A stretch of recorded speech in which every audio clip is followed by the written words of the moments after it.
Naam, nikukaribishe ndugu msikilizaji wa Simulizi Tz. Karibu tena muda na wakati mwingine katika mwendelezo wa sehemu ya 6 ya simulizi ya siri ya uchawi wa mama. Tumeona matukio mbalimbali katika sehemu ya 5, Yusufu akituhadithia na kutupa mambo mengi ambayo yanaendelea huku baba yake akiendelea kuumwa, hajui chanzo ni nini. Matukio ya ajabu yanazidi kutokea, vifo vya watoto vinatokea, lakini alikadhalika haelewi kuna siri ambayo anafichwa.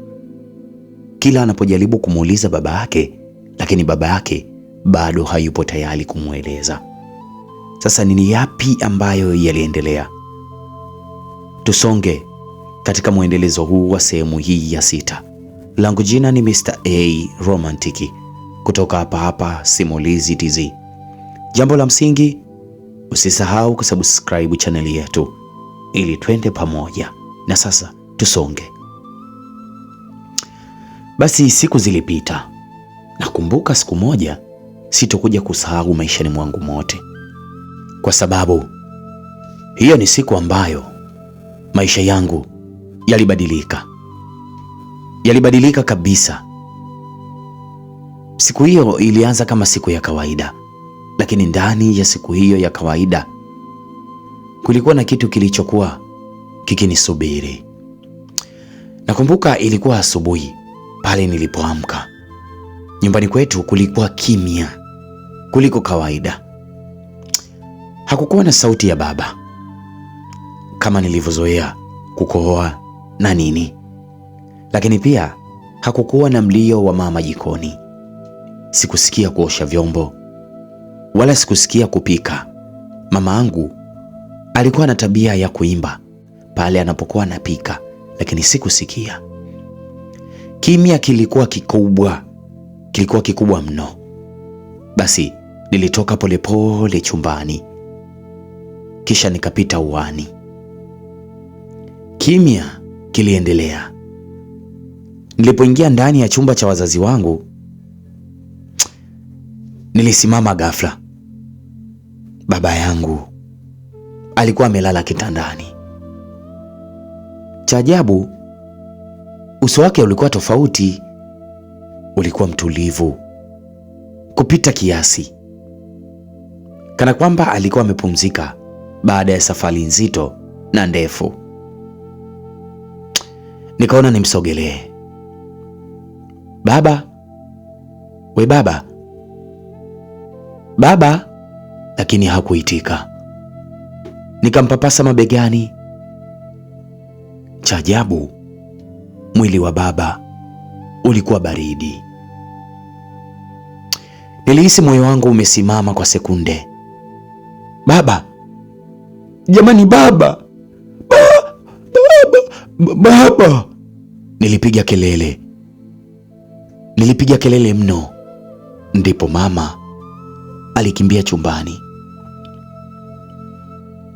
Mama alipomwona baba, cha ajabu, mama hakulia wala hakuvurugwa, yaani hakupiga kelele yoyote ile. Mama alikaa kimya. Alikaa kimya kwa muda mrefu sana, kisha akamfunika uso. Baba alimfunika kwa kitambaa, tena taratibu. Nilisimama pale nikiwa sielewi, yaani nilikuwa sielewi kitu. Nililia sana. Nikawa najiuliza na moyo wangu na nafsi yangu, ina maana nimempoteza mtu muhimu? Nimempoteza baba yangu? Nimempoteza mtu muhimu katika maisha yangu? Tena akiwa na siri nzito baba hajawahi kuniambia. Niliumia sana. Lakini jambo la kushangaza zaidi ni kwamba Mama alionekana kama alijua, yaani kama alikuwa anajua kile kinachoendelea. Basi mazishi ya baba yangu yalifanyika haraka kuliko nilivyotarajia. Watu wa kijiji walikuja, lakini macho yao yalikuwa tofauti. Sio macho ya huruma kabisa, hayakuwa macho ya huruma. Ni kama macho ya watu ambao walikuwa wanaficha kitu. Wengine walinipa pole tena kwa mbali, lakini walipoondoka walikuwa wakinong'ona. Nilimsikia mwanamke mmoja alikuwa akisema, huyu mtoto huyu sasa amebaki peke yake. Lakini mwenzake akajibu kwa sauti ya chini, sio peke yake, yupo na mama yake. Kisha akanyamaza ghafla waliponiona. Maneno yale yalikaa kichwani mwangu, yalikaa mno. Yupo na mama yake? Kwa mara ya kwanza nilianza kuogopa neno mama. Usiku wa kwanza baada ya mazishi ya baba sikulala. Nilikaa nje. Nilikuwa nikitazama anga. Mama yeye alikuwa ndani. Kimya chake kilikuwa tofauti, sio kwa kawaida, yaani kama vile mtu mwenye huzuni. Hapana, ni kama mtu ambaye anafikiria jambo kubwa. Basi ghafla nilisikia mlango wa nyuma ukifunguka. Nikajificha haraka pembeni ya ukuta. Ndipo nilimwona mama akitoka nje. Lakini safari hii hakuwa kama mama niliyekuwa namzoea ama niliyemzoea. Alikuwa amevaa nguo nyeusi kabisa mwili mzima, na kichwani amejifunga kitambaa kizito chenye rangi nyekundu. Alikuwa amesimama uani, akatazama upande wa msituni. Kisha akaanza kutembea polepole. Moyo wangu ulianza kupiga. Ulienda mbio mno. Nilikuwa sitaki kumfuata mama, lakini miguu yangu haikutaka kusikia. Nikaanza kumfuata kwa mbali, tena kwa kunyata.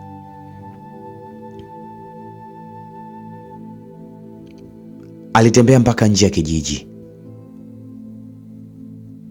mpaka karibu na msitu ule ule nilihofia tangu utotoni, ule msitu niliokuwa nikiuogopa. Basi nami nilijificha, tena nilijificha nyuma ya mti, huku nikiendelea kumwangalia. Niliona watu wengine wakiwasili, mmoja baada ya mwingine. Wote walikuwa wanawake, tena wakiwa wamevaa nguo nyeusi. Wengine wazee, wengine vijana. Walikuwa hawazungumzi kwa sauti ya kawaida, ni ilikuwa kunong'ona tu. Kisha wote wakaingia msituni pamoja. Nilihisi baridi ya ajabu. Nilihisi baridi mno mwilini mwangu. Nilisogea kidogo ili kuona vizuri, lakini ghafla mkono mzito ulinishika bega. Niligeuka kwa hofu kubwa. Alikuwa mzee mmoja niliyekuwa nikimfahamu kijijini pale. Alinitazama kwa macho makali. Kijana, hapa si pa wewe, hapa kuhusu hapa. Nilijaribu kujitetea. Nilikuwa nataka. Alipoona naongea kwa kigugumizi, akaniambia, rudi nyumbani, pumbavu we. Kumbe mama yangu yupo huko. Mzee yule alinyamaza kwa muda, kisha akasema kwa sauti ya chini sana, kile unachokiita mama sio kitu rahisi kama unavyodhani. Niliganda, kisha aliniachia bega akaondoka bila kuongeza neno lolote lile. Aise, nilirudi nyumbani nikiwa na hofu mpya kabisa. Usiku huo sikumkuta mama chumbani kwake. Nilisubiri sana, lakini saa ikapita. Masaa yakawa yanakatika tu. Saa 2, hatimaye ikafika saa 7 mpaka alfajiri. Ndipo ilipofika alfajiri alirudi. Nguo zake zilikuwa na vumbi mno. Uso wake ulikuwa mtulivu sana, kama mtu aliyerudi kutoka kwenye shughuli ya kawaida. Basi alinipita bila kusema neno, lakini nilipomwangalia machoni niliona kitu ambacho sikuwahi kukiona kabla. Sio huruma, sio huzuni, ni utulivu wa hatari. Alinigeukia kidogo kabla hajaingia chumbani kwake, kisha akasema kwa sauti ya chini, usiniulize chochote kuhusu usiku huu. Sitaki kabisa kuulizwa maswali. Basi nilinyamaza, lakini ndani yangu kitu kilikuwa kimevunjika kabisa. Kwa mara ya kwanza nilikuwa na uhakika mama yangu alikuwa na maisha mengine ambayo sikuyajua kati yake yeye na baba. Nilisema itakuwa baba ameyajua haya yote, na ndiyo maana hakuwahi kunieleza kitu. Basi nilikaa pale gizani nikiwa natetemeka mno, nikijiuliza swali moja tu, ni siri gani baba amefariki akiwa anayo, ambayo mama yangu anaishi nayo kila siku? Sikupata majibu. Basi baada ya siku ile niliapa moyoni kwamba sitakuja kumfuata tena mama usiku, lakini hofu haikuwa imepungua, ilikuwa imezidi maradufu. Kila nilipomwangalia usoni nilihisi kama kuna kitu anacho, yaani kuna kitu kabisa ambacho anakijua kuhusu mimi ambacho mimi sijakijua kuhusu yeye. Basi siku 2 zilipita bila tukio lolote la ajabu, lakini hiyo amani haikuwepo. Nilizidi kuwa na hofu kuliko hofu yenyewe, kwa sababu kijijini kwetu ukimya haukuwa ishara ya amani. Ilikuwa ishara ya kitu kinachokaribia kulipuka. Basi usiku wa siku ya 3 nilisikia mama akiinuka tena. Sikujifanya tena nimelala.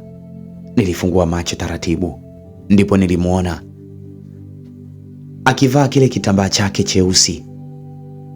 Lakini safari hii alisimama katikati ya chumba changu, tena kwa sekunde chache. Nilishika pumzi. Alikuwa amesimama pale, nikiweza kumgusa, lakini ilikuwa naweza kumgusa, lakini hakusema chochote. Kisha akaondoka taratibu. Nilisubiri dakika chache, halafu nikanyanyuka kimya kimya kumfuata. Alielekea tena upande wa misitu. Dakika chache alikuwa amefika, ndipo nikanyanyuka kimya kimya kumfuata. Alielekea tena upande wa msitu, lakini safari hii hakusimama mahali pa kawaida. Alienda ndani zaidi, ndani ya msitu. Ndani kulikuwa na giza zito ndani ya msitu, giza ambalo Hata mwezi haukuweza kupenya vizuri. Nilijificha nyuma ya miti nikimfuata kwa mbali. Kisha nikasikia sauti. Sio sauti moja, zilikuwa nyingi. Watu walikuwa wanazungumza. Nilisogea karibu kidogo, nikajificha nyuma ya kichaka. Nilichokiona kilinigandisha kabisa. Sikuwahi kuamini. Kulikuwa na zaidi ya watu 10. Wote wamevaa mavazi meusi. Wamesimama katika duara. Lakini katikati yao alikuwa mama yangu. Lakini sio mama niliyokuwa namjua mimi nyumbani. Uso wake ulikuwa mbali. Macho yake yalikuwa yamefunguka sana, kana kwamba anaona kitu ambacho sisi hatuoni. Mzee mmoja alisogea mbele.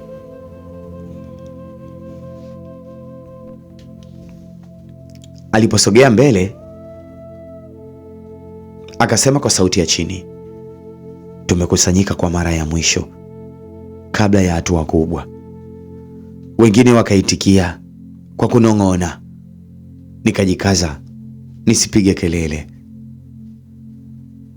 Mama alinyanyua mkono wake wote, mkono wake. Ndipo wote wakanyamaza mara moja. Ukimya mzito ukaingia msituni. Kisha mama akasema, Yusufu anaanza kuona. Mimi huku nilivyosikia vile niliganda. Yaani moyo wangu ulisimama. Walikuwa wananizungumzia mimi. Mzee mwingine akajibu, bado hajafikia ukomo wa kuona. Mama akatikisa kichwa. Baba yake alichelewa. Nilitetemeka. Baba? Walijuaje kuhusu baba yangu? Niliendelea kusikiliza, lakini kabla sijasikia zaidi, kiguu changu kilitetemeka, kisha kikateleza juu ya matawi, tena matawi makavu. Nikasikia tushi. Kila mtu aligeuka kwa wakati mmoja. Macho yote yakaniangalia mimi. Kisha kimya kilishuka msituni. Nilihisi moyo wangu ukipasuka. Mama alinitazama moja kwa moja. Hakupiga kelele wala hakushangaa. Alinitazama tu kana kwamba alikuwa akinisubiri tangu mwanzo. Kisha akasema kwa sauti ya chini, Yusufu, nilitaka kukimbia, lakini miguu yangu haikusogea. Kila kitu kilikuwa kimya. Hata upepo ulionekana kusimama. Watu wote waliokuwa kwenye duara walinitazama bila kusema neno. Macho yao hayakuwa ya kawaida, kama walikuwa wanapima uhai wangu kwa sekunde chache. Ndipo mama alisogea hatua moja mbele. Sauti yake ilinitaja tena, Yusufu. Nilihisi koo linakauka. Nilitaka kukimbia, lakini mwili wangu ulikataa kabisa. Mzee mmoja aliongea kwa sauti ya chini. Alifuata mpaka mwisho wake. Ndipo mama alinyanyua mkono. Wote wakanyamaza. Kisha akasema, hakuhitajika kuja hapa. Mzee mwingine akajibu, alijileta mwenyewe. Ndipo kimya kikatawala. Nilihisi kama nilikuwa sipo tena msituni kama kawaida. Nilikuwa katikati ya kitu kikubwa kuliko mimi. Ndipo mama alinitazama moja kwa moja, lakini macho yake yalikuwa tofauti. Hayakuwa ya hofu, hayakuwa ya mshangao, ila yalikuwa ya mtu anayejua tayari mwisho wa kitu fulani kabla hakijaanza. Ndipo akasema tena kwa utulivu, rudi nyumbani Yusufu. Nilishtuka kidogo. Kwa nini? Hakujibu. Niliuliza tu mara moja. Kisha alinichunguza kwa muda mrefu, halafu akasema, kitu kilichonivunja moyo kabisa kwa sababu bado haujawa tayari kuona baba yako alivyoacha nyuma. Nilitetemeka. Nilijiuliza, baba? Nilipojaribu kusogea mbele, mzee mmoja akanizuia kwa mkono. Usiende kwa karibu zaidi. Lakini mama yangu, mbona yupo hapa? Mzee huyo akanitazama kwa macho makali. Kile unachokiita mama kina majukumu zaidi ya unavyofikiria. Nilishtuka zaidi. Mama hakusema neno. Aligeuka taratibu, akamwangalia, akawaangalia wale watu, kisha akasema, hatua ya mwisho bado haijafika. Wote wakaitikia kimya kimya. Ghafla upepo mkali ulipita msituni. Miti ikaanza kutikisika kana kwamba kuna kitu kikubwa kinapita katikati yao. Mimi nilijifunika uso. Nilipoangalia tena, wale watu wote walikuwa wamepotea. Hakuna duara, hakuna sauti, hakuna mtu. Kulikuwa na mama yangu tu amesimama katikati ya msitu. Kimya kilipita. Ndipo akanitazama tena, lakini safari hii uso wake ulikuwa tofauti kidogo, kana kwamba kitu fulani kilikuwa kimekatizwa. Yusufu, alisema tena kwa sauti ya chini. Ndipo nilirudi nyuma hatua moja. Usinifuate tena. Nilimwangalia kwa hofu. Nikajiuliza, kwa nini kila ninapojaribu kuelewa, kila mtu ananiambia nikome? Mama akashusha pumzi, tena pumzi ndefu. Halafu akasema, kwa sababu ukweli unakuhitaji. Kabla hujautafuta tena kikamilifu.